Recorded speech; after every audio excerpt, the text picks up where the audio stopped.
The gun was already in Belle Langston's hand before she fully processed what she was seeing. Not a thief's ransacked stable. Not a broken-down animal left to starve in the dirt. Not the evidence of cruelty she had ridden 2 days through choking dust and blistering sun to find and use as justification for dragging a man before a judge.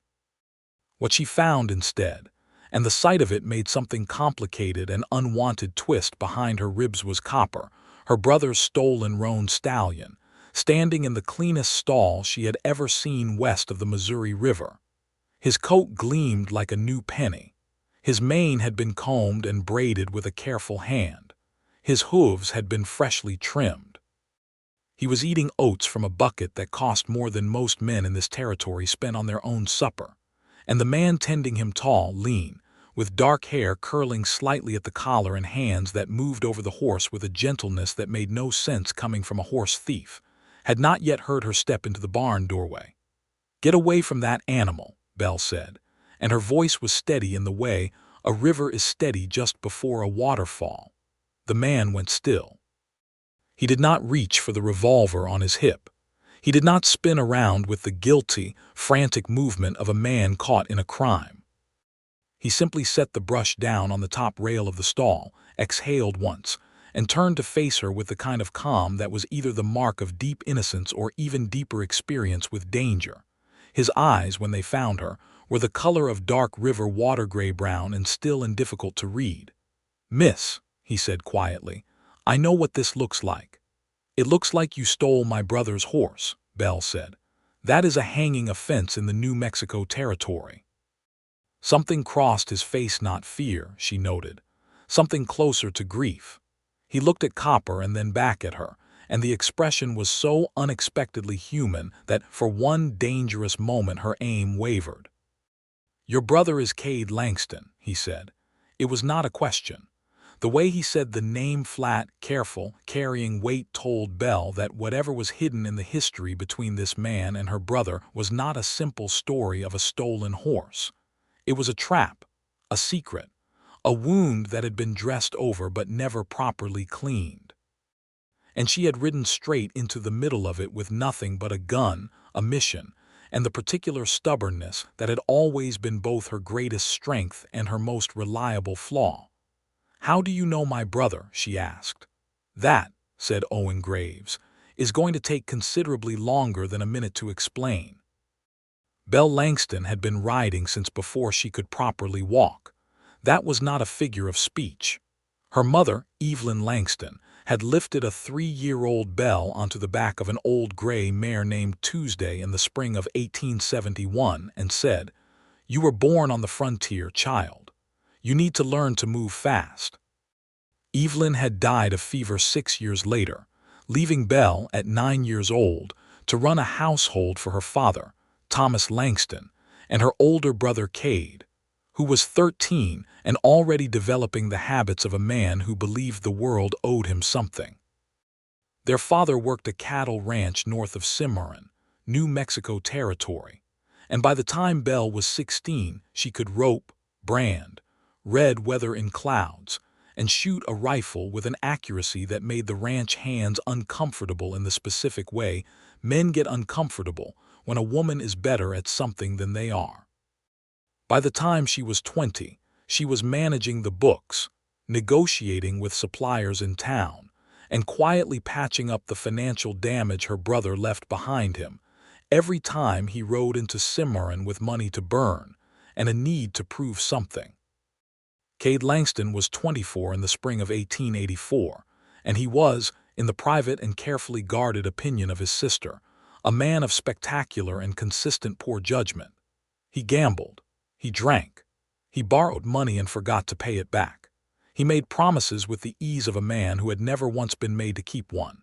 He was charming and handsome and completely unreliable, and Belle loved him the way you love something that keeps breaking with exhaustion and without being able to stop. So when Cade had come thundering into the ranch yard on a borrowed horse 3 weeks ago, sweating and furious and full of righteous anger, about a man named Owen Graves who had stolen his stallion Copper right out of the stable in broad daylight, Belle had felt two things simultaneously. The first was the cold, focused settling of purpose that always came over her when something needed to be dealt with, and she was the one who had to deal with it. The second was a thin, quiet suspicion, barely formed, that she pressed down and refused to examine, because sometimes being the person who fixes things requires you to stop asking certain questions long enough to actually fix the thing. "Copper is worth $400, Cade had said, pacing the kitchen while Belle stood at the stove and kept her face composed. "That animal is the best thing I own. I want him back, Belle. I need you to go." "Why me?" she had asked.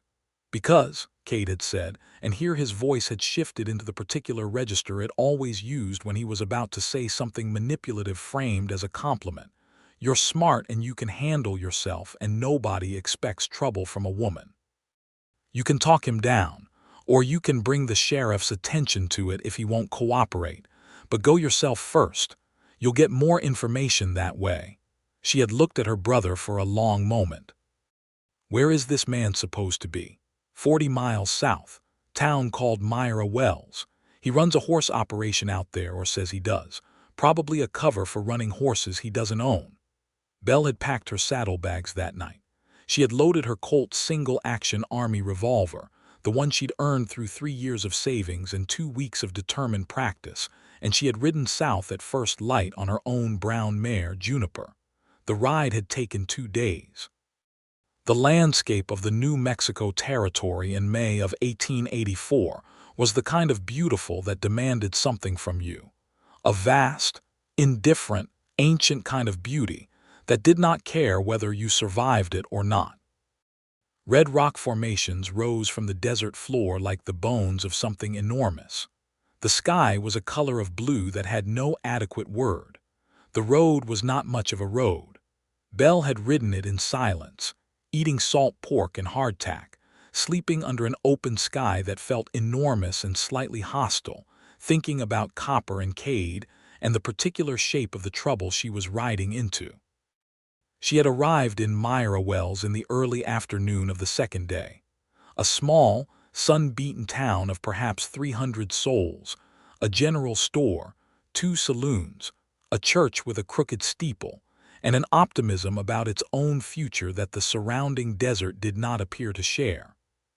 She had asked about Owen Graves at the general store, and the man behind the counter, a thick-armed fellow named Prentice, had given her a look that she could not quite decode. "Owen runs the Graves horse operation about 2 miles south of town," Prentice had said. "Fine horses. Good man. Is there something I can help you with specifically, miss?" "No," Belle had said. "Thank you."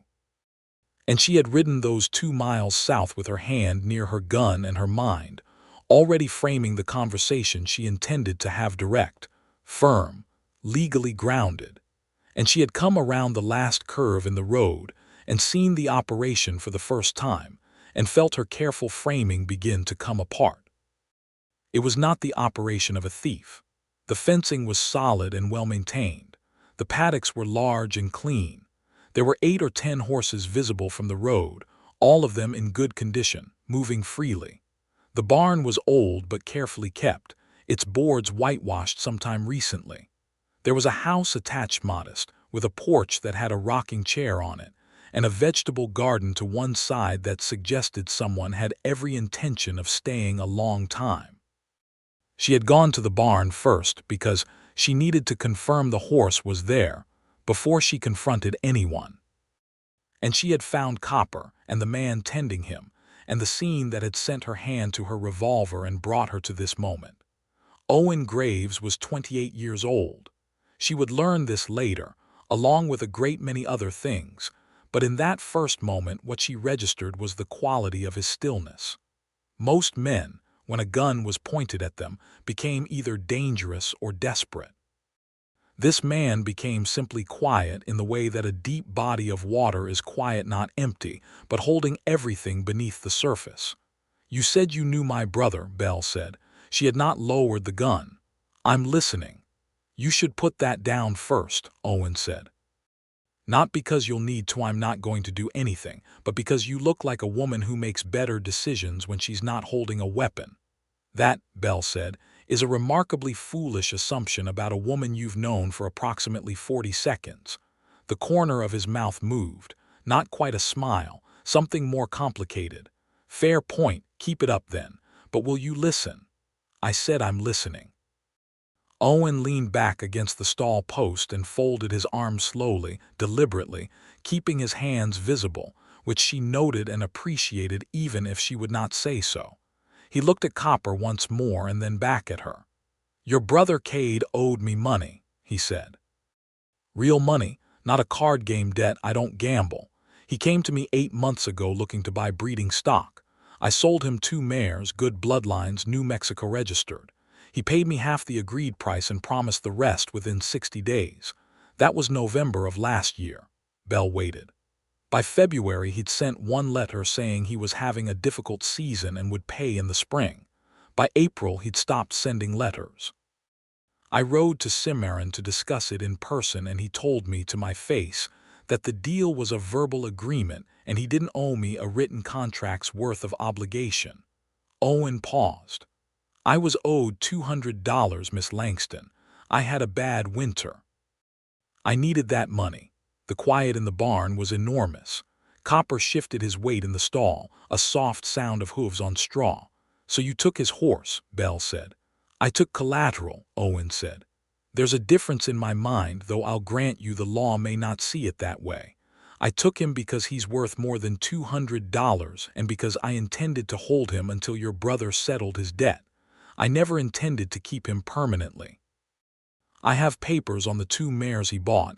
I kept the duplicates. I was planning to take this to the county seat in the fall if Cade didn't pay. Belle looked at the man very carefully. She had always been good at reading people. It was a skill developed in childhood out of pure necessity, the way most useful skills are. And what she read in Owen Graves was not the forced innocence of a liar or the flat affect of a man manufacturing a story. What she read was anger, carefully controlled, layered over something that looked disturbingly like weariness, and beneath that, honest grief about the situation. She lowered the gun, not all the way, just enough to signal that she was thinking. Can you show me these papers? She asked. He showed her. He went to the house while she stood in the barn doorway watching him walk, and when he came back, he was carrying a tin box that held a folded bill of sale, signed by Cade Langston in his looping, careless hand, with the names of both mares, the agreed price, and the date. It was real. She knew her brother's signature the way she knew the face of the moon completely and without doubt.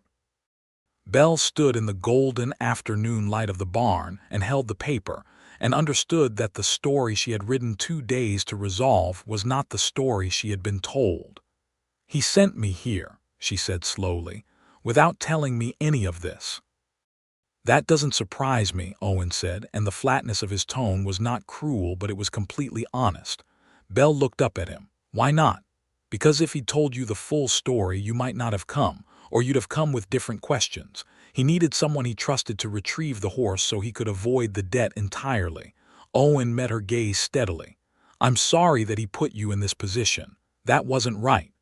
The apology was unexpected. It landed somewhere she hadn't prepared for. Belle folded the paper carefully and held it out to him. Keep it, she said. You'll need it. Owen took it, watching her face. What are you going to do? I don't know yet, she said honestly. What I'm not going to do is take that horse. He's yours until the debt is settled as far as I'm concerned. She paused. But I'd like to know the 2 mares. Are they in good condition? Are they producing? They're fine animals, Owen said. He got a good deal for what he paid. And the other $100 he still owes you. $200, Owen said quietly. He didn't pay the second half either. Belle closed her eyes briefly. When she opened them, Owen Graves was still watching her with those dark, careful eyes, and she felt the unfamiliar and faintly humiliating sensation of not knowing how to proceed, a sensation she experienced rarely enough that it always managed to catch her off guard. I'm going to need to stay in Myra Wells for a few days, she said. I need to send a letter to my brother and wait for his response before I can resolve this properly. Is there a decent hotel in town? There's a rooming house run by Marta Delgado on the north end. Clean rooms, good food. He paused. You're welcome to take your meals here if you'd prefer. It's closer to the road and I cook better than Marta, though don't tell her I said so. She looked at him for a long moment. Why would you offer that? Owen seemed to consider this. Because you're in a difficult situation that isn't of your own making, and I know what that feels like. And because he stopped. Because what? Because, he said, and there was something in the word that felt carefully chosen. I'd like the opportunity to be known correctly, not as the man who stole Cade Langston's horse. As the man who had a legitimate grievance and handled it perhaps imperfectly, but not dishonestly. Belle Langston had not come to Myra Wells expecting to have dinner with anyone. She had come expecting a confrontation and a recovery and a return journey. She had not come expecting to find a clean barn and a well-kept horse, and a man with a legitimate grievance and dark river water eyes who apologized for her brother's behavior before she'd been on his property 15 minutes. "I'll take the rooming house," she said. "But thank you." She led Juniper out of the yard and rode back toward town, and she did not look back. She had learned, somewhere in the long education of her childhood, that looking back was rarely useful. But she thought about him on the ride, and she did not entirely manage to stop. Marta Delgado's rooming house was, as advertised, clean. The room Belle was given had a window facing west, a bed with a real mattress and a quilt in a blue and white pattern, a wash basin with actual soap, and a small writing desk where she sat that evening composing what was, in the private accounting of her own mind, one of the more difficult letters she had ever written. She wrote to Cade twice.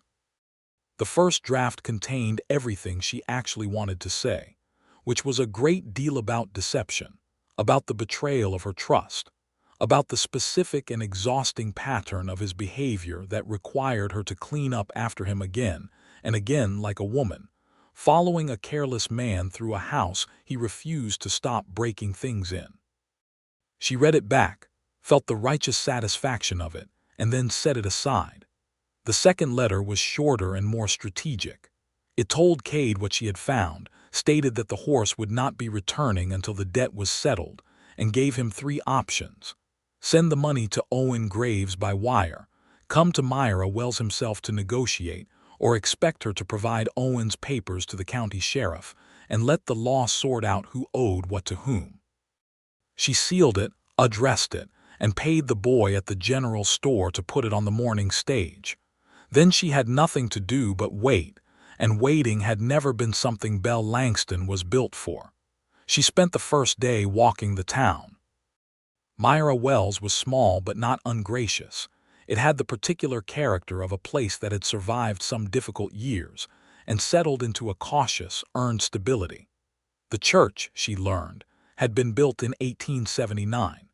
The schoolhouse next to it was newer. There was a woman named Rosalie Fitch who gave piano lessons in the afternoons, and the sound of her students' imperfect scales drifted through the warm May air like something half-remembered. There were families here, rooted ones, and the sight of them. A mother hanging laundry, a grandfather sitting in a doorway, children chasing each other around a wagon gave Belle a feeling she recognized as longing, though she would have been reluctant to call it that out loud. She was 20 years old. She was not old by any measure. But she felt sometimes, in the particular way of people who have been managing things since childhood, that she had skipped several stages of living and arrived directly at responsibility without stopping at anything in between. Owen Graves came into town on the second morning. She saw him from the window of the general store where she was buying a small notebook. She kept records always of everything, and he moved through the street with the easy, unhurried walk of a man who knew exactly where he was and where he was going, and several people stopped to speak to him as he passed. She watched the way they looked at him, not the deferential way people look at someone with power or money, the straightforward, unguarded way people look at someone they actually like.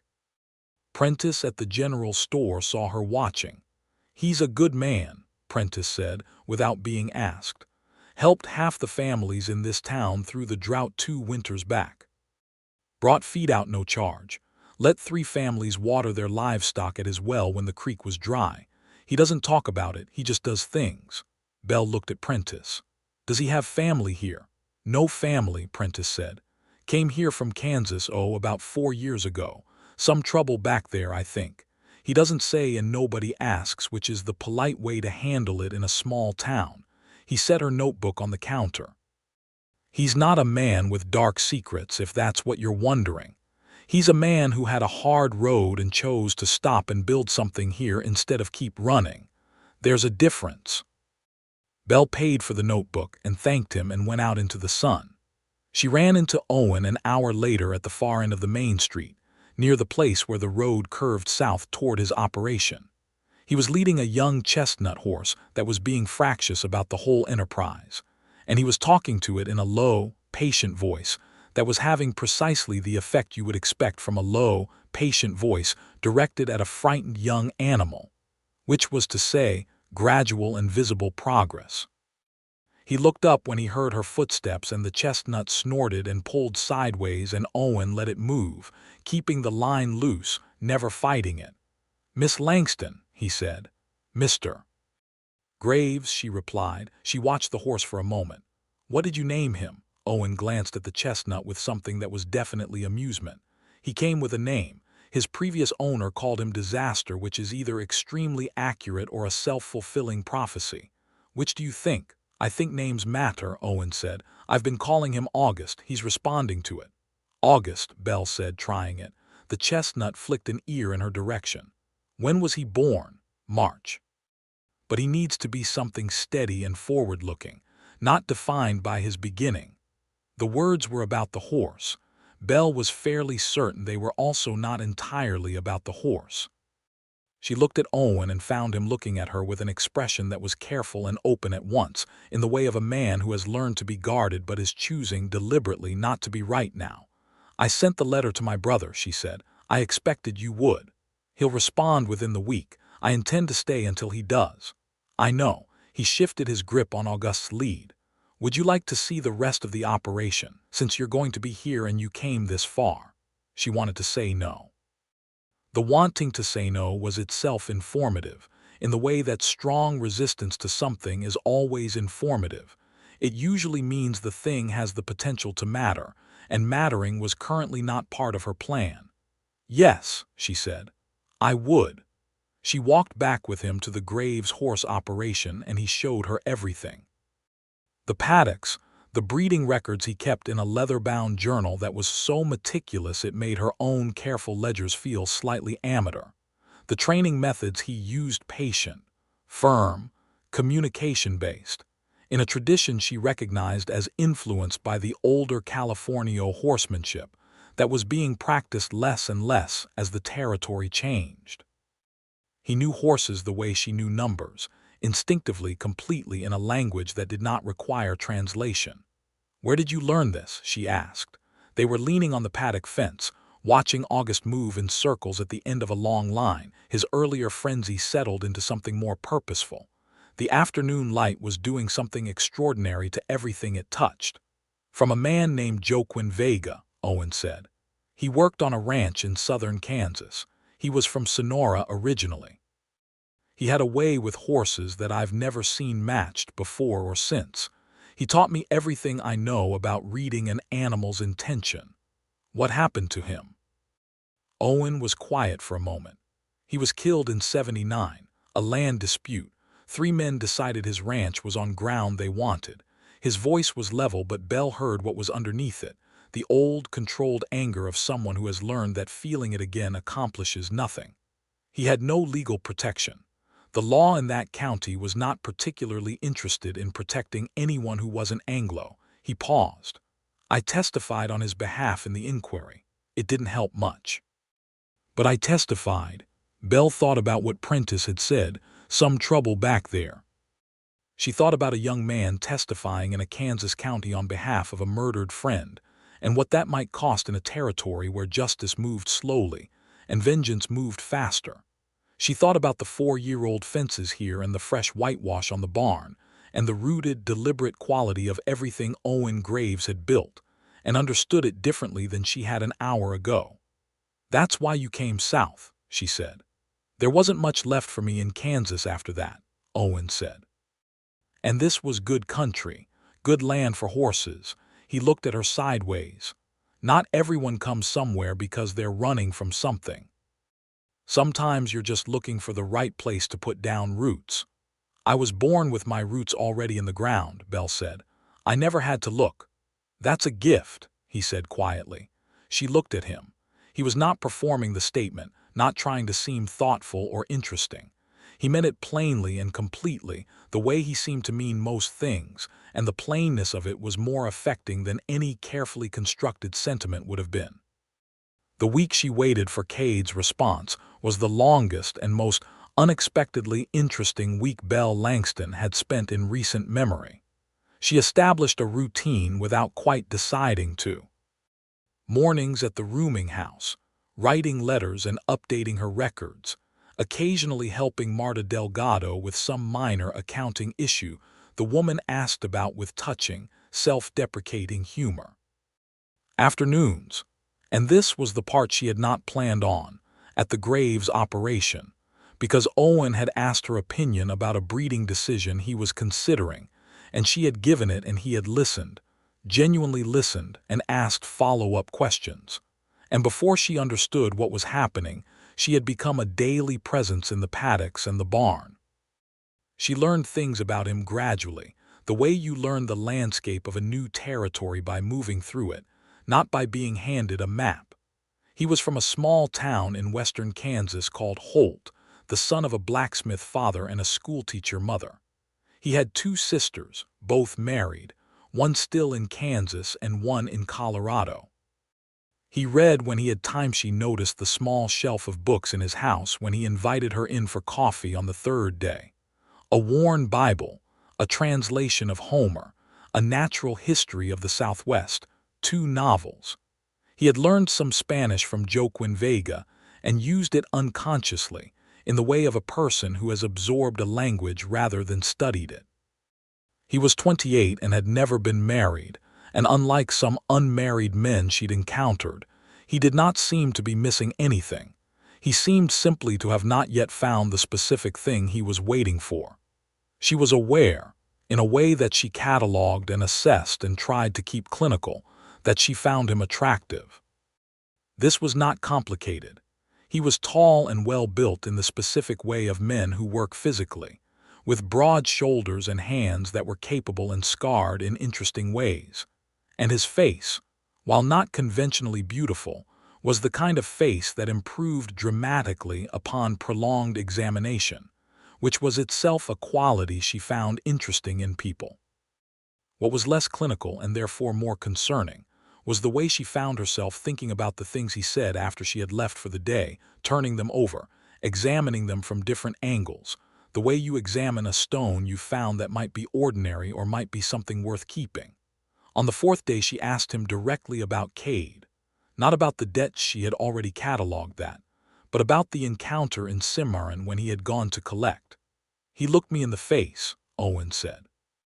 They were sitting on the porch in the early evening, cups of coffee going cold between them, the sunset doing its nightly work on the western sky in shades of orange and deep rose. He said, "A man's word isn't a legal document like that absolved him of everything." He said similar things to me, Belle said quietly, about other matters. Owen looked at her. That must be exhausting.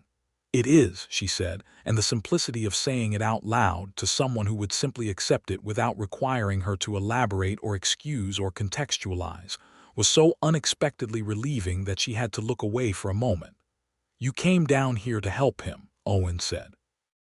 "Even knowing, at least partly, that something wasn't right.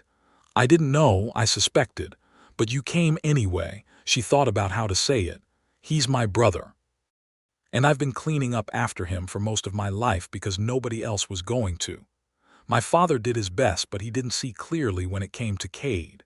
Cade was always the golden one." She paused. "I don't resent it. I made a choice to be capable, but I came here because I thought there was a chance I was wrong. That Cade had been genuinely wronged and genuinely needed my help.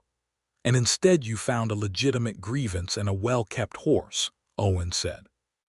And instead I found a legitimate grievance and a well-kept horse, she agreed.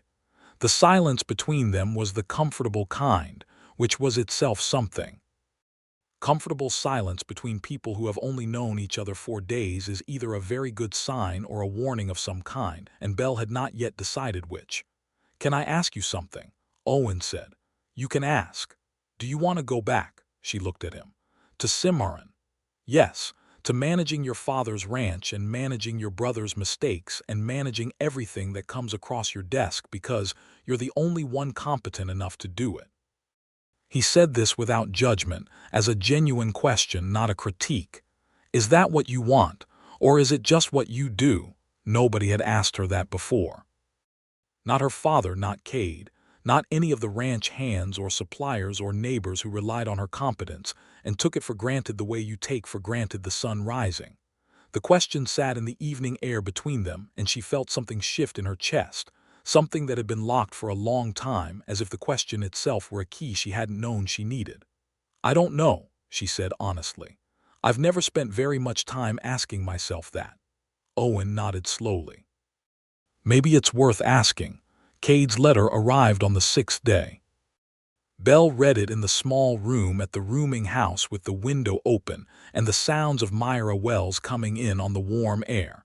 And as she read, she felt the familiar, exhausted combination of disappointment and the absence of surprise that characterized most of her emotional responses to her brother's behavior. Cade was not sending money.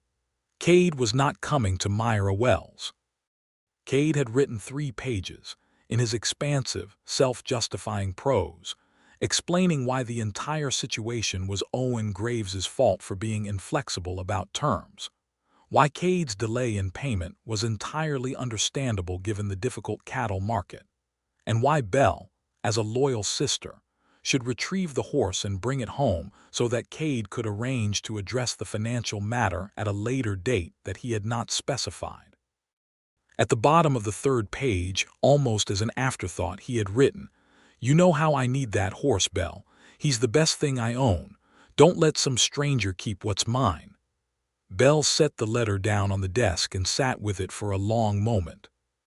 Then she picked up her pen and wrote a response. This one was the first draft and also the final draft because she had been waiting 6 days to write it, and the words came out exactly right on the first try. She told Cade that she had reviewed the bill of sale, that she had confirmed the debt was legitimate, that she was not going to retrieve the horse under current circumstances, and that he had 2 options: settle the debt within 30 days or she would formally endorse Owen's claim with the county sheriff herself. She sealed this letter, sent it with the morning stage, and then went to find Owen Graves. He was in the breaking pen with August, who was by now substantially more settled and increasingly deserving of his new name. Belle came to the fence and watched for a while before Owen noticed her, and in the watching she felt the specific quality of the morning clear and warm and very blue, and the specific quality of the man working within it, patient and focused, and moving with the horse instead of against it. He noticed her eventually and came to the fence. His face asked the question before his mouth could. "He's not paying," Belle said. "Not immediately. He wants the horse back and will address the financial matter later."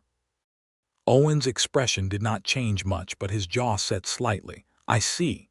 I told him to settle within 30 days or I'll support your claim with the sheriff myself." She paused. "I mean that, Owen. I'll stay here if I need to or come back when the time is up. I'm not going to let him steal from you." Owen looked at her for a long moment.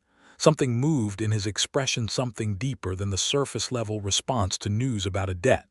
"You do that," he said, "for someone you met 6 days ago." "I do it because it's right," Belle said. "The fact that she stopped, it's the right thing." "The fact that I what?" he asked quietly. The morning was very quiet around them. August had wandered to the far side of the pen and was interested in something in the dust. Somewhere in the distance, a meadowlark was performing its extravagant liquid song. The air smelled of warm earth and sage and the clean animal smell of horses, which Belle had always found privately to be among the better smells the world had to offer. "The fact that I've come to respect you," Belle said, "in these 6 days, That's a separate matter from the debt. Owen leaned on the fence post. His eyes were very steady on her face. Belle, he said, and it was the first time he'd used her given name without the formality of Miss Langston. And the way he said it was not casual, it was careful, like a man handling something he didn't want to break. I find myself in a position I hadn't anticipated. What position is that? I'm fairly well in the habit, he said slowly, of keeping things simple. I work, I take care of my horses, I manage my accounts. I don't complicate things. He was quiet for a moment. You've complicated things. Belle felt warmth rise in her face that had nothing to do with the May sun. I've done nothing of the sort, she said, but her voice was not as firm as usual. You have opinions about breeding programs, Owen said, and the seriousness of his tone was undermined by the faint humor in his eyes. Strong ones. You organized my supply records on the second day when you thought I wasn't looking. You've argued with me 4 times about management methods and been right 3 of those times, all 4, Belle said. 3.5, he said. And every evening I find myself thinking about what you're going to say tomorrow. He paused. That's complicated. Belle looked at this man, his easy stance, his honest face, the particular quality of his attention which she had noticed from the first day. The way he listened as though what you were saying was genuinely the most interesting thing currently happening in the world. And she felt the locked thing in her chest shift again, further this time, opening like a window. I have to go back to Cimarron eventually, she said. My father needs me. I know. I've never, she started and stopped. Started again. I've never had time for this kind of thing. I've been busy. I know that too, Owen said. His voice was quiet and unhurried. I'm not asking you for anything you don't want to give, Belle. I'm just telling you the truth of where I am, because I'm not any good at pretending otherwise, and you deserve honesty. He paused. You deserve a lot of things, actually, most of which you've probably been giving to everyone around you without anyone thinking to give back. Belle pressed her lips together because they were doing something involuntary, and she preferred to manage her face. You make a great many observations for someone I've known less than a week. Some people you know right away, Owen said simply. Some people you can tell immediately what kind of person they are, the bones of them. I could tell with you on the first day. What could you tell? That you were honest and capable and loyal to the point of self-destruction, he said. And that someone should probably tell you that your own life deserves as much of your attention as everyone else's. The meadowlark was still singing. August had returned to stand near the fence and was examining Belle with the solemn curiosity of a young horse who has decided someone might be interesting. She put her hand out and he nosed at it gently, his breath warm against her palm. I'm staying another week, Belle said to the horse as much as to Owen, until we know if Cade is going to respond properly. All right, Owen said, and I would like, she paused. I would like to keep spending afternoons here if that's agreeable. Miss Langston, Owen said, and the return to formality was clearly deliberate and clearly affectionate. It would be my considerable pleasure. The second week in Myra Wells was different from the first in the way that a second season is different from the first, familiar in the bones of it, but fuller, richer, containing things that needed time to develop. Belle fell into the rhythms of the operation as naturally as if she'd been there for years, and the strangeness of that ease, the way she fit here, the way the days had a different texture than any day she'd spent in Cimarron, was something she examined carefully in the evenings and still could not entirely explain. She helped Owen document Auguste's training progress in the leather journal. She learned the names and characteristics of every horse on the property. She had a long, fascinating conversation with Owen about the economics of horse breeding in the New Mexico territory versus the increasingly mechanized approaches being imported from the East. And she spent an afternoon working through his accounts with him, finding 2 minor errors that had been compounding for months. And the satisfaction on his face when she showed him was the specific satisfaction of someone who has just been given a tool they needed and hadn't known they were missing.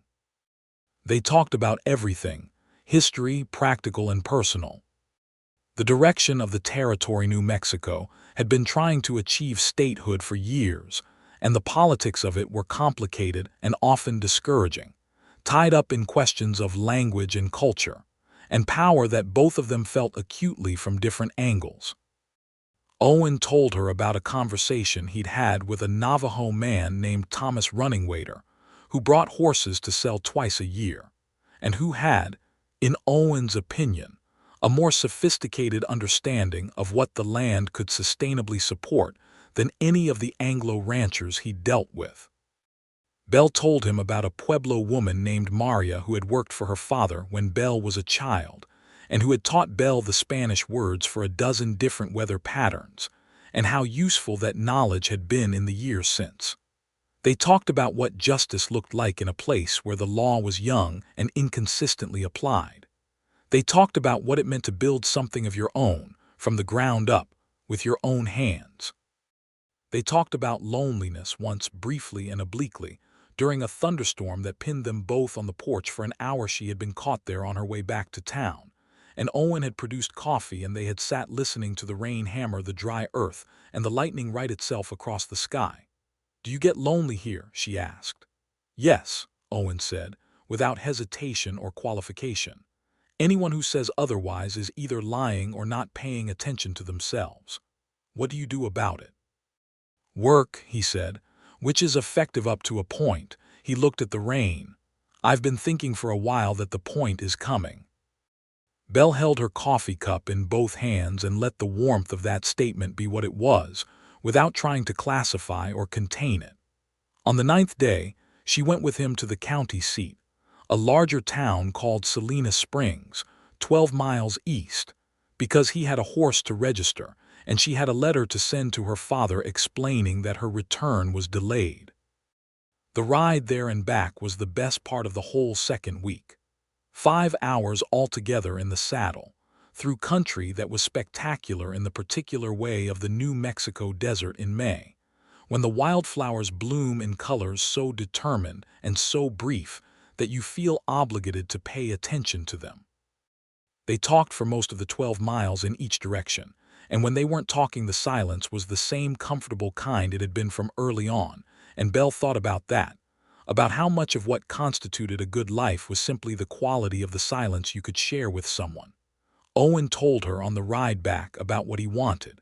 He said it matter-of-factly, the way he said most things, looking between his horse's ears at the road ahead. "I want to build this into something real," he said. "Not just surviving, which is what the last 4 years have been. I want to breed horses that are known in this territory and beyond it. I want to train men to do it properly, young men who need work and something to learn. I want the operation to be big enough to matter and small enough to know every horse by name." He paused. "And I want someone to do it with." Belle did not pretend she hadn't heard. "What kind of someone?" He looked at her then, directly and clearly.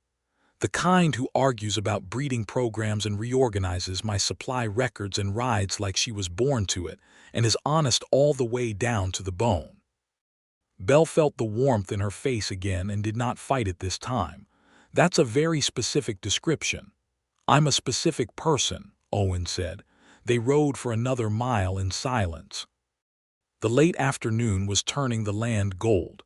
Copper, when they passed the property on the way to the barn, looked up from his grazing and watched them go by with mild interest. "I need to go home," Belle said eventually. "My father needs me, and I need to talk to Cade face to face." "I know," Owen said, "but I'm coming back," she said. "When the 30 days are up, I'm coming back to deal with the situation properly." And she paused, making herself say it plainly because he had been plain with her, and she owed him that. "I want to come back for other reasons too." Owen was quiet for a moment. Then he said, "I'll be here," and the simplicity of it was the most complete thing she'd heard in years. She left on the morning of the 11th day. Owen walked Juniper out from the barn himself and checked the saddle and the saddlebags with the careful attention of a man who has decided someone else's safety matters to him. And when he handed her the reins, their fingers overlapped briefly, and neither of them moved to correct it for a moment. "Travel safe," he said. "I will," Belle said. She looked at him, committing the specific quality of him to a place in her memory where she kept things she intended to keep. "Thank you, Owen." "For what?" "For being worth knowing," she said, and she put her heel to Juniper's side and rode north before she could say anything further, and before she had to see his face properly in the moment after. She made it about half a mile before she allowed herself to feel the full weight of what was happening to her, and then she spent the rest of the first day's ride in a state of very focused internal negotiation. She was 20 years old, and she had a father who needed managing and a brother who needed confronting, and a ranch that required her constant attention. She was not in a position to simply redirect her entire life because of 11 days in a small New Mexico town, and a man who kept stolen horses well, and had dark river water eyes, and the particular gift of making her feel, for the first time in her remembered life, that her own feelings and desires were worth as much time and attention as everyone else's.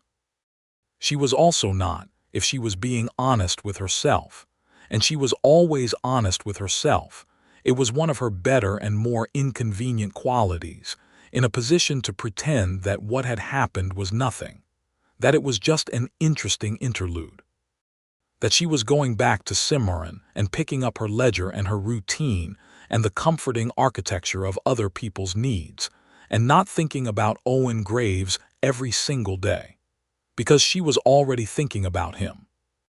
And because the specific feeling of the mornings in that barn, and the evenings on that porch, and the particular quality of being seen clearly and regarded well by someone who had no obligation or history-based motivation to do so, that feeling was not going to be easy to leave behind. By the end of the second day, she had made two decisions. The first was that she was going to deal with Cade directly and completely, without softening, without managing him, without doing the thing she always did, which was to smooth over the damage so the family could keep functioning. He was 24 years old. He could handle the consequences of his own actions. The second decision was that she was going to come back to Myra Wells, not just to deal with the debt, though she would do that too. She was going to come back because there was something there that was hers if she wanted it, and she had been giving away everything of hers for long enough.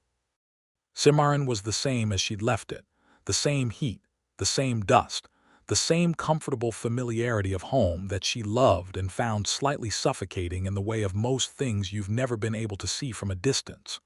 Her father, Thomas Langston, was at the kitchen table when she rode in and came through the door, and his face when he saw her was the face of a man who had been worried and was too proud to say so. "You were gone 11 days, he said. The situation was more complicated than Cade represented, Belle said. She poured herself water from the pitcher on the counter and drank it and then looked at her father. "Where is he?" Cade was in the barn, which was his tendency when he expected trouble. He went somewhere with an exit available. Belle found him there and closed the barn door behind her. What followed was not the worst conversation she'd ever had with her brother, but it was the most honest one. She laid out the bill of sale, which she'd had Owen make a copy of before she left. She laid out the debt.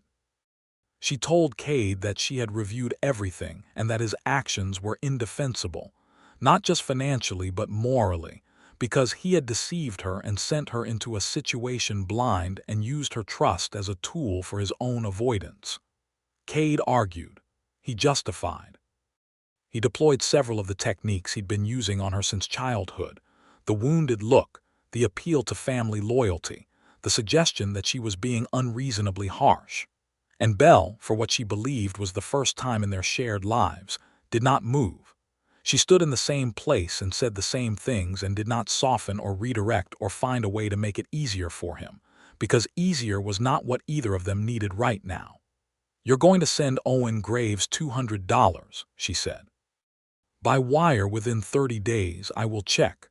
Belle, and if you don't," she said, "I will go to the county sheriff and provide the documentation myself. I mean this, Cade. I love you, and I am not going to continue to let you use that against me." She left him there and went to tell her father what had happened. This conversation was, in its own way, harder, not because Thomas Langston was unreasonable, but because he was old enough now that certain truths landed on him like weight. And watching her father understand that his son had been systematically dishonest, and had used his daughter as an instrument of that dishonesty was not comfortable. But Thomas was a man of basic integrity, and by the end of the conversation he had agreed to speak to Cade himself and to make clear that the debt would be settled. "I'm sorry," her father said. "I should have seen it sooner." "You saw what he let you see," Belle said. "He's good at that." "He is." Thomas was quiet for a moment. "You seem different." "Do I?" "Lighter, somehow." He looked at her carefully, the way he'd always looked at her, with the specific attention of a man who knew he had a remarkable daughter and was still, after 20 years, slightly uncertain of how he'd managed it. "Is there something you want to tell me?" Belle thought about Owen Graves and the clean barn and the well-kept horse and the 11 days that had changed the fundamental orientation of something inside her, and she said, "Not yet, but maybe soon." She spent 4 weeks at home. She threw herself into the ranch work with the focused energy of someone trying to get 6 months of tasks completed in one, which was partly necessary and partly, she was honest enough to admit, avoidance. She fixed the accounts. She negotiated a supply contract she'd been deferring. She repaired the relationship with a neighboring rancher whose fence line had been disputed for years by sitting down and talking it through like adults, which had apparently not been tried before. She thought about Owen every day.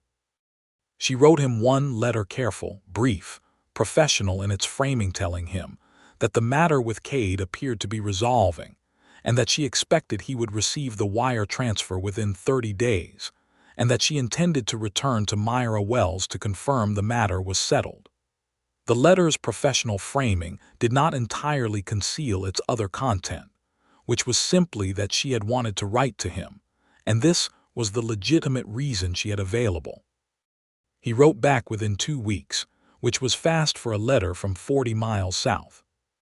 His letter was also careful and professional in its framework, confirming the situation and thanking her for her intervention, and beneath that careful framework, it said several other things very clearly. He had been thinking about their conversation on the ride back from Salina Springs.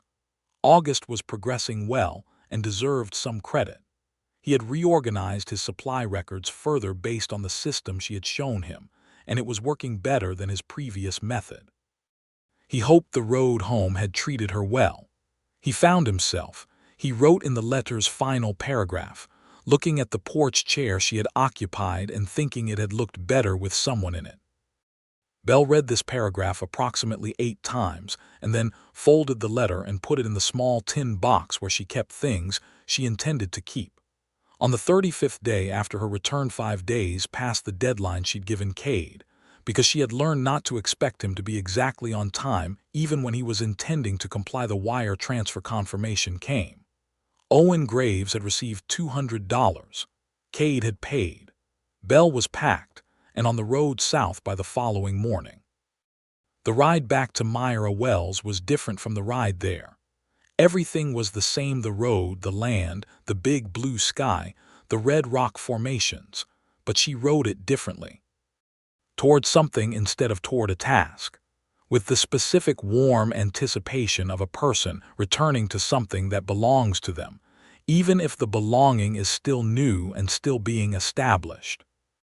She came around the last curve in the road and saw the Graves horse operation, and it looked exactly the same as it had looked 6 weeks ago.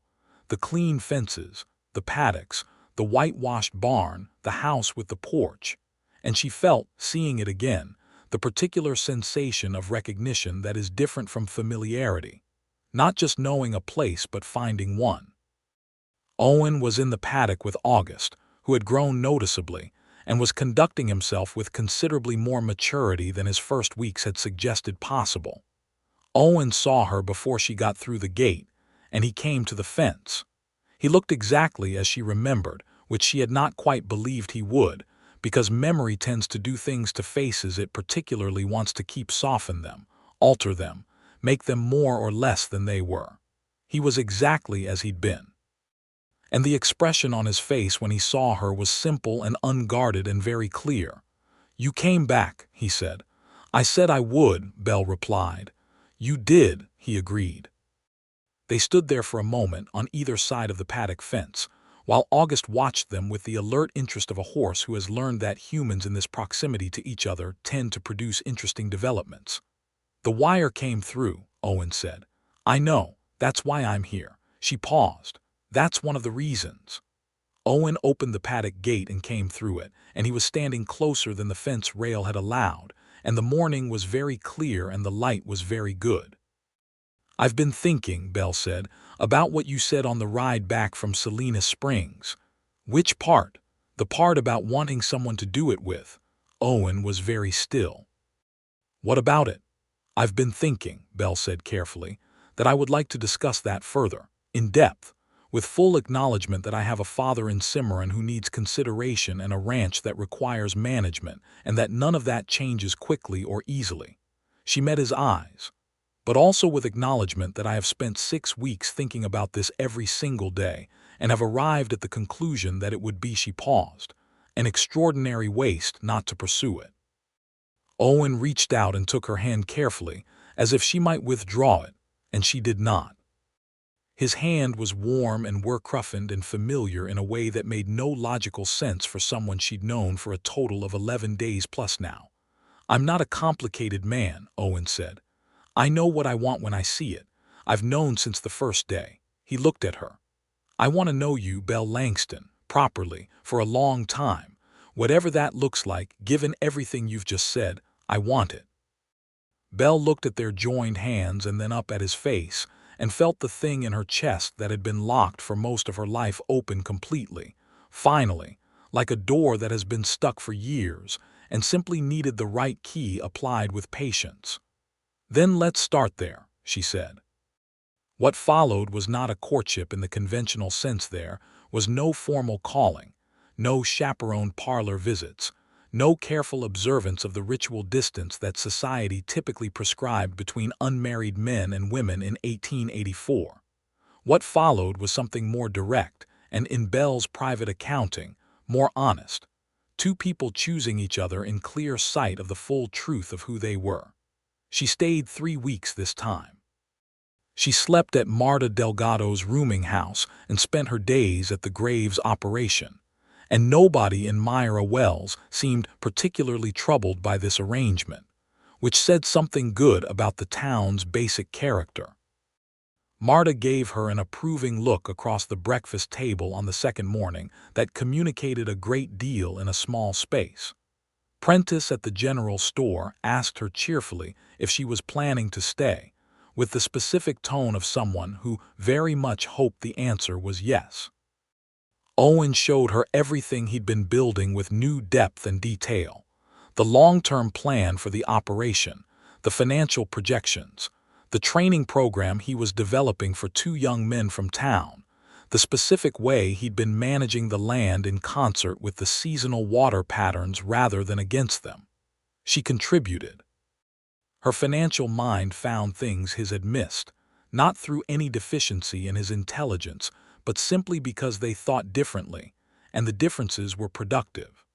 They argued genuinely, in the way of people who both have strong opinions, about the direction of the training program, about the pricing structure for the horses he sold, about whether August was ready for more advanced work. These arguments were some of their best conversations, Belle thought, because they were evidence that neither of them was performing anything. In the evenings they sat on the porch and the world went quiet and they talked or didn't talk as the mood required. She told him things she had never told anyone about her mother, about the particular loneliness of being the capable one, about the years of being so busy holding everything together that she'd never had time to ask what she wanted. He told her about Kansas and Joaquin Vega, and the specific grief of watching justice fail someone who deserved it, and the choice to come south and build something clean and his own rather than stay and be consumed by anger. They were not simple stories. They were the complicated, real, specific stories of 2 people's lives, and the trust required to tell them was not casual. On the 18th day, Owen kissed her. They had been standing in the barn after a late evening of work, both of them dusty and slightly tired, and he had been showing her something in the breeding journal, and he had looked up and found her looking at him, and the moment had been what it was, and he had asked quietly, directly, "May I?" And she had said yes, and it was simple and honest and exactly right. She went back to Cimarron twice more over the following months to manage the transition her return to Myra Wells required. Because she was going back. That had been decided, in her own mind, on the porch of a New Mexico horse operation on a May evening, while a meadowlark sang and August stood in the paddock eating oats, and everything since had been the process of making the decision real. Her father took it with the grace she had expected from him. Thomas Langston was 63 years old and not well. He had been declining gently for a year, a matter of the heart that his doctor in Cimarron managed with digitalis and restricted activity.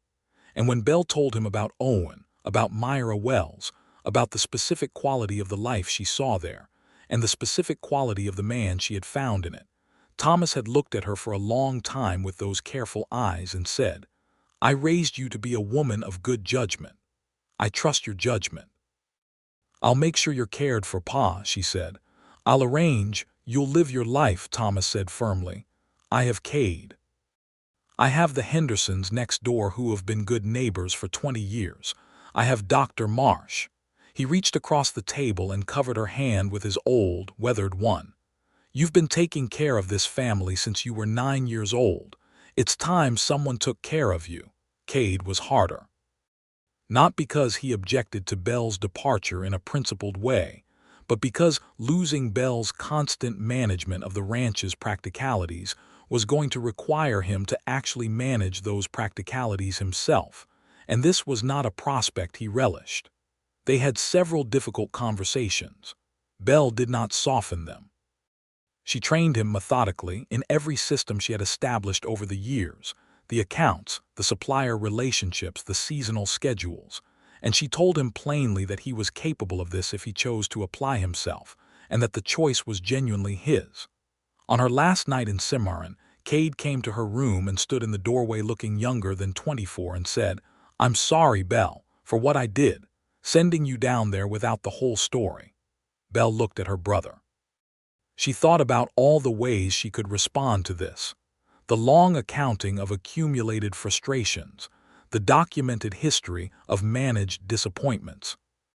She thought about Owen saying, "Some people you can tell immediately what kind of person they are," and she thought about the specific thing it meant to be known by someone who chose from that knowledge to love you anyway.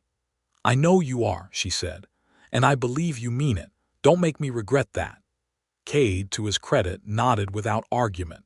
They embraced, and it was not effortless. There was too much history for effortlessness, but it was real. She rode south in September of 1884, with her belongings in 2 saddlebags and a pack on Juniper's back, and the road felt entirely different than it had in May. It felt like a road leading toward something, which, in her experience, was the best kind of road there was. Owen had proposed in August, by letter formally, carefully, saying that he intended to ask her in person but wanted her to have time to think without the added pressure of his direct presence and expression. He had written it in the plain, honest way he wrote everything, that he was asking her to build a life with him here, on this land, in this work, and that he understood it required her to leave a great deal behind, and he did not ask lightly, and that whatever she chose, he would respect it. But he wanted her to know that he had never in his life been as certain of anything as he was of this. She had written back the same day. Yes, they were married in October of 1884 in the small church in Myra Wells with the crooked steeple, on a cool blue morning when the light came through the windows at a specific angle that turned everything gold. Marta Delgado sat in the front row looking pleased with herself in the manner of a woman who feels personally responsible for a good outcome.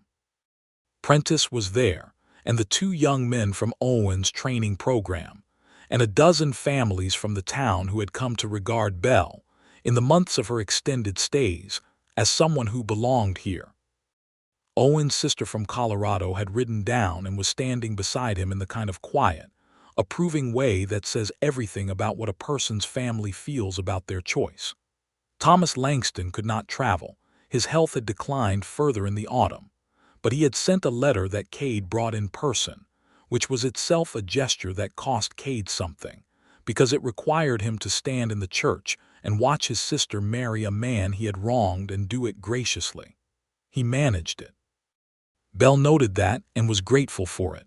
The ceremony was short and entirely without artifice. When Owen said his vows, he said them in the same plain, direct voice he used for everything, looking at her with those dark river-water eyes, and saying "I will" as if the two words contained a complete and unabbreviated commitment, which they did. The winter of 1884 to 1885 was a good winter. Belle took over the financial management of the operation formally and completely, and in the first 3 months she found and corrected accumulated inefficiencies that would have, left unaddressed, cost Owen significantly over the following year. She also found and corrected a long-standing irrigation arrangement with a neighboring property that had been disadvantageous to Owen since its inception, by the simple method of sitting down with the neighbor, a reasonable man named Alcott, and renegotiating with the documentation in front of both of them. Alcott agreed. He had, he said, wondered himself if the arrangement was quite right, but had not pressed the matter because previous attempts at renegotiation had been contentious. Belle's approach, which was to present the numbers factually and propose a solution that was demonstrably fair to both parties, was apparently a novelty. "You should consider offering your services more broadly," Alcott said. "Half the operations in this county would benefit from someone who could read accounts and talk straight." Belle filed this idea away, because she recognized it as true and potentially useful, and because she was in the habit of filing useful ideas away and coming back to them. Owen's training program took its first 2 young men through to completion in the spring of 1885, and both were hired immediately by ranches in the territory, a development that confirmed the need for what he was doing and raised the profile of the Graves operation in ways that had practical effects on their horse sales. The reputation they were building was exactly what Owen had described wanting, known for quality, not volume, horses that were properly trained by men who understood the method. By the end of 1885 they had a waiting list. In March of 1885, Belle discovered she was pregnant. She told Owen over dinner on a Tuesday evening, matter-of-factly, because she had no talent for dramatic announcements. Owen sat very still for a moment, and then he reached across the table and took both her hands and held them, and his face had the specific expression she had come to know as the one he wore when he felt something too fully to compress it into words. "Are you well?" he asked first. "I'm well," she said. "Good," he said, and then quietly, "I'm the happiest man in New Mexico." She laughed, a real, easy laugh, the kind she had been laughing more of in the past year than in the previous decade combined, and said, "That's an enormous claim." "I'll stand by it," he said. Their son was born in November of 1885. He was loud and healthy and had, in the immediate aftermath of his arrival, the disgruntled expression of a person who had been entirely comfortable and had not appreciated the interruption to that comfort. They named him Thomas Joaquin Graves Thomas for her father, Joaquin for Owens, and the naming felt exactly right, both of them carrying forward the people who had shaped them, combined into something new.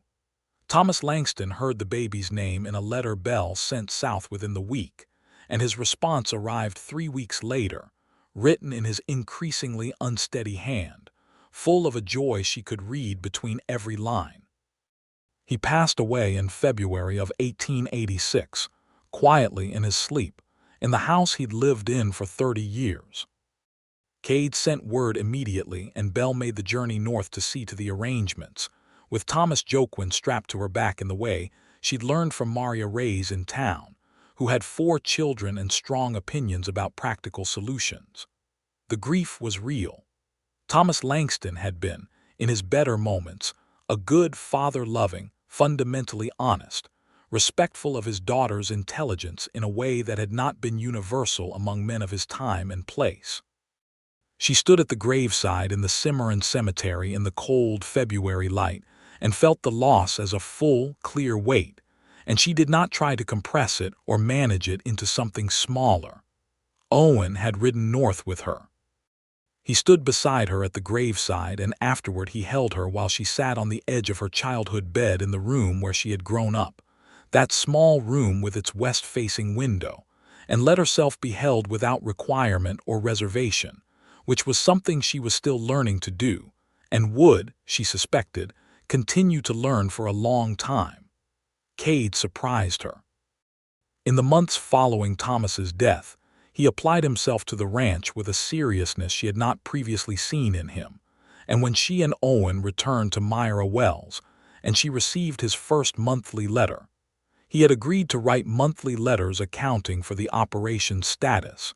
It was detailed and honest and demonstrated real understanding of the system she had established. People she had found occasionally became what you needed them to be if you stopped doing their growing for them and gave them space and expectation together. August, meanwhile, had become the best horse on the Graves operation, and arguably one of the best horses in the territory. Owen entered him in a regional exhibition in Santa Fe in the spring of 1886, and he was awarded the top prize in his class for training and condition, which brought a significant amount of attention to the operation and resulted in 3 major breeding contracts. Owen came home from Santa Fe with the rosette and set it on the kitchen table and looked at it for a moment with the expression of a man who has arrived somewhere he intended to go. "What are you thinking?" Belle asked. "I'm thinking about Joaquin Vega," Owen said, "about how much he would have liked to see this."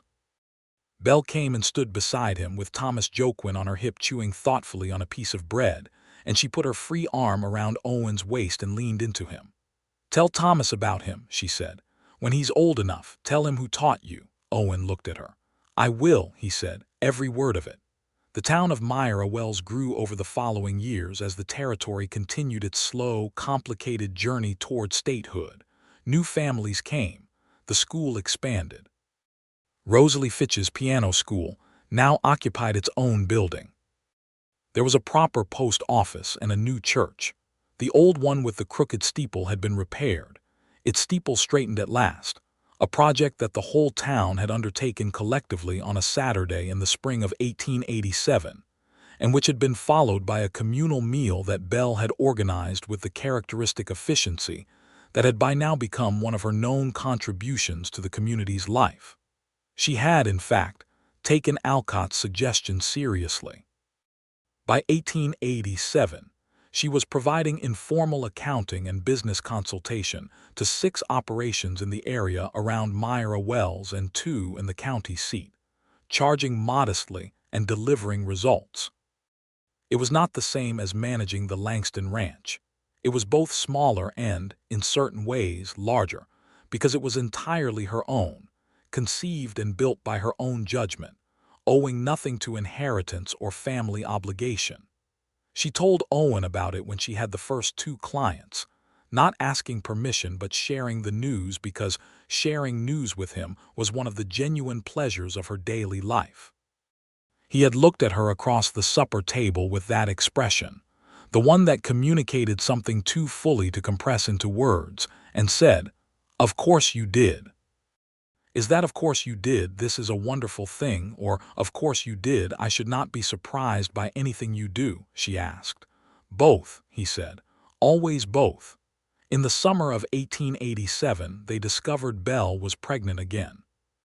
Their second child, a daughter they named Evelyn Rose, for Belle's mother, and for the wild roses that bloomed every spring along the fence lines of the operation, arrived in January of 1888. With somewhat less protest than her brother had managed, but with a quality of alert attention from her very first hour that suggested she had arrived with opinions already formed and a firm intention to communicate them. Thomas Joaquin, at 2 years old, was fascinated by his sister in the way of a small child encountering something new, with complete intensity and the slightly proprietary air of someone who has decided that this is, in fact, their thing now. Owen, watching his son crouch beside the cradle to examine the baby with extraordinary seriousness, said quietly to Belle, He's going to be exactly like you. Or exactly like you, Belle said. Those aren't as different as you might think, Owen said.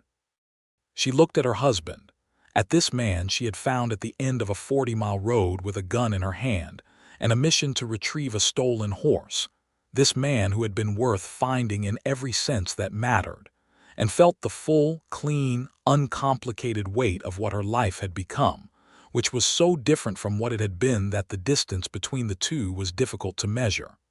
Not easier.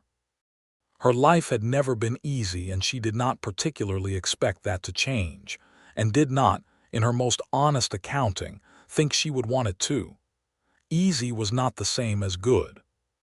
What her life had become was full, genuinely, substantially full, in the way of a cup that is being used for its actual purpose, with work that was hers, and a place that fit her, and a person who knew her completely and regarded her with the specific, choosing clarity of love that was not obligation or habit or the comfortable settling of proximity, but a daily, ongoing choice.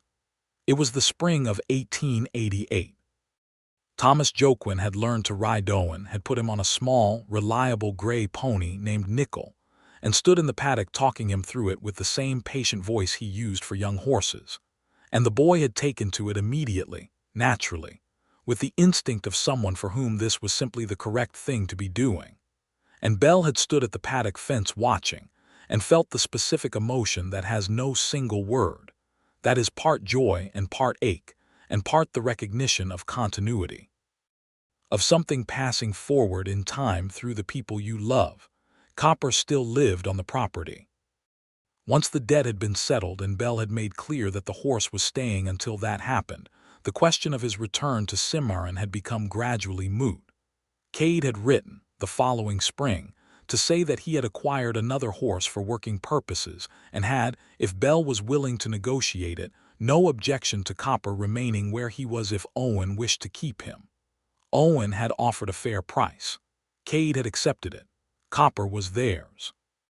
He was 11 years old now and had the magnificent, settled authority of a fine horse in the middle of his life, groomed daily, exercised properly, fed well, occupying the same stall he had occupied since the day Belle had walked in with her gun and found everything different than she'd expected. He was, in the private mythology of the Graves family, the beginning of the story. Owen had said this once: that horse is where everything started, and Belle had agreed, though she had added that technically it had started with Cade's spectacular and ultimately productive dishonesty, without which she would never have made the ride south. Should we thank him? Owen had asked, meaning Cade. Absolutely not, Belle had said. That would give him entirely too much satisfaction. Owen had laughed, his full laugh, the one she had heard more and more of as the years accumulated, which was deep and real and one of her favorite sounds in the world, and said, agreed. On an evening in May of 1888, 4 years, almost exactly, since the morning Belle had walked into a barn in the New Mexico desert, and found a horse so well kept that it changed the entire story. She sat on the porch of the house that was entirely and completely hers, in the particular way that things earned and chosen are yours differently than things inherited, with Owen beside her and the children asleep inside, and the territory spreading out before them in the long, golden, uncomplicated beauty of a spring sunset. Thomas Joquin had fallen asleep at the supper table, and Owen had carried him to bed, which was one of the images Belle held as evidence of the specific quality of the man she had married. The careful, strong arms, the child's head against his shoulder, the way he moved through the house with that same unhurried, purposeful gentleness he moved through the paddock with. She held it often. The spring peepers were loud in the creek bottom tonight. The air smelled of sage and late blooming flowers, and the specific clean smell of rain that had fallen 2 days ago and was still present in the earth. A nighthawk was doing its swooping, eccentric work against the darkening sky. "What are you thinking?" Owen asked. He asked her this often, and the question never felt intrusive. It felt like what it was, which was a person who was interested in the interior of her mind, not just her competent exterior. Belle thought about the answer for a moment, which was not avoidance but genuine consideration. "I'm thinking about that first day," she said, "when I came into the barn with my gun." Owen made a sound that was a laugh in miniature. "You were absolutely going to shoot me." "I was not," Belle said. "I was going to detain you legally. You had that gun up very fast." "I had good reason to," she said. "For all I knew, you were a horse thief." "For about 40 seconds you thought I was a horse thief." It was a significant 40 seconds. Owen reached over and took her hand, the way he had taken it that first day at the paddock fence, with the same careful attentiveness he had always brought to the act of touching her, as though it continued to matter, which it did. "Best 40 seconds of my life," he said. "Everything after it has just been confirmation." Belle turned to look at him. In the last of the evening light, his face was familiar and dear and exactly right, and she felt the word that had always been slightly too large to say easily, the word that had nonetheless been true from early and continued true and would be true without interruption until the last moment of her life. "I love you," she said. "Owen Graves." He looked at her in the way that she would never entirely be able to describe, that specific, clear, wholly present way, and said, "I love you, Belle Langston Graves." "Graves," she said, "for 4 years now." "For 50 more, God willing," he said. And she said nothing in response to this because nothing needed to be added, and they sat together in the warm May evening while the territory grew dark around them and the nighthawk flew its wild, joyful patterns against the sky, and the children slept, and Copper moved quietly in his stall, and the world was exactly what it was, good and made and fully theirs.